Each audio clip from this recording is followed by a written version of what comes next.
स्वामिये अय्यप्पा। जय श्री कृष्णा। जय माँ काली। कहानी इस प्रकार है।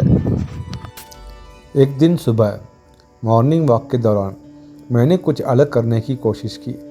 मैं चलते चलते आधी आंख खोलकर चलने का प्रयास किया।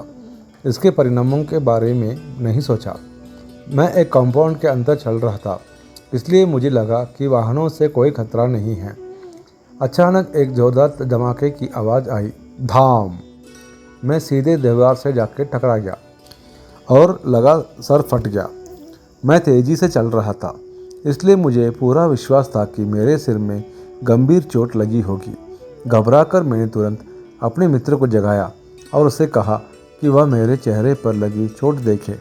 उसने कहा, तुम्हारे चेहरे पर तो कुछ भी नहीं है। यह सुनकर मैं हैरान रह गया। ध्यान से देखने पर पता चला कि चोट बहुत मामूली थी।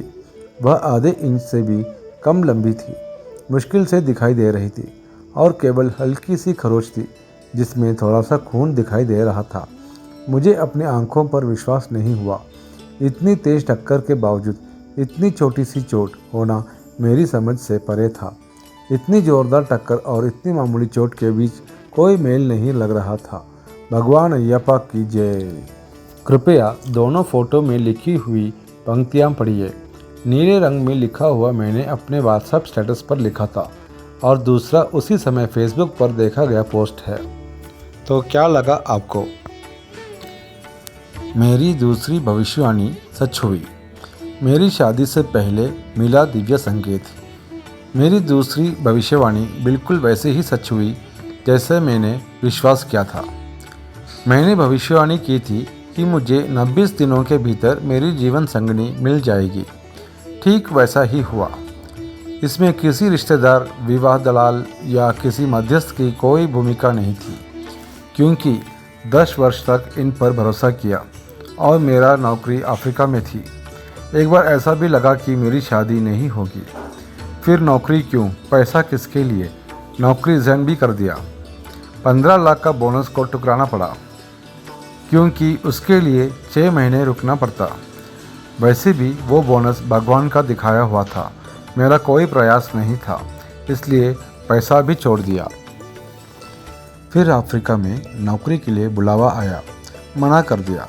अब तो आप लोगों को समझ आ गई होगी कि मेरा मन कितना अटल है। सिर नहीं झुकाता, जो चाहिए वो हासिल करना है। एक बार फेमस ज्योतिष से भी राय ली कि 10 साल से लड़की ढूंढ रहे हैं, मेरे काबिल कोई मिली नहीं। क्या मैं विधवा से शादी कर लूं? अगर बच्चा भी है तो ठीक, पर मना कर दिया। घर में एक पूजा की ज़रूरत है, उसके बाद सब ठीक हो जाएगा, ऐसे ज्योतिष ने कहा। इसी वजह से पिछले वीडियो में घर में पूजा और गुरुवायूर में मिली संकेत का वर्णन किया था। अब आगे।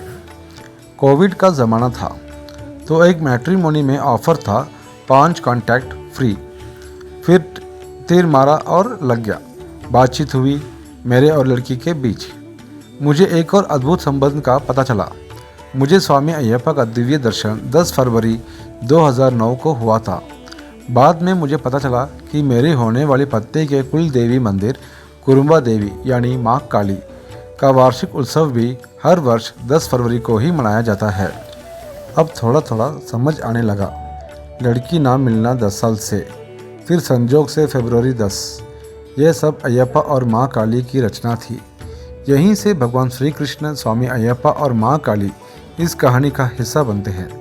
उनका परिवार पहले रविवार को हमारे घर आने वाले थे, लेकिन अंतिम समय में उन्होंने अपना प्रोग्राम बदलकर शनिवार को कर दिया।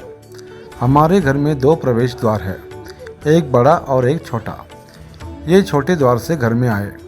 लगभग 5 मिनट बाद उसी छोटे द्वार से, जिस रास्ते से ये लोग आए थे, उसी रास्ते से एक सांप हमारे घर में प्रवेश करने की कोशिश करने लगा।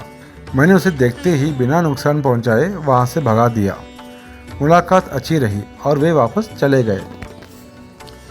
बाद में मेरे होने वाली पत्नी ने मुझे बताया कि उनके माता पिता हमारे परिवार से संतुष्ट थे, लेकिन कुछ रिश्तेदार अंतिम सहमति देने से पहले मेरी बैकग्राउंड चेक करना चाहते थे।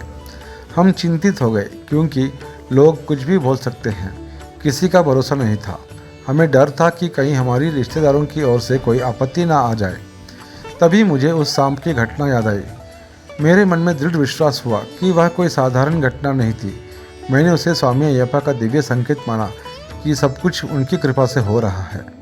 वह दिन शनिवार था और स्वामी अयप्पा का दिन माना जाता है। मैंने अपने माता पिता से कहा, चिंता मत कीजिए, भगवान सब ठीक कर देंगे। फिर कोई नहीं आया पूछताछ के लिए। शादी की सहमति हो गई। कुछ महीनों बाद कोविड काल के दौरान हमारी शादी बहुत ही सादगी से कुछ ही रिश्तेदारों की उपस्थिति में संपन्न हुई। किसी ने कोई आपत्ति नहीं उठाई। सभी ने हमारे विवाह को सहर्ष स्वीकार कर लिया। अब तक का वीडियो से क्या मालूम होता है, सब कुछ वहम है? तो अगले वीडियो का इंतज़ार कीजिए, फिर वो वहम है या सच, हमें बता दीजिए। 10 फरवरी की कहानी अब भी बाकी है। बने रहिए, चैनल को सब्सक्राइब कीजिए।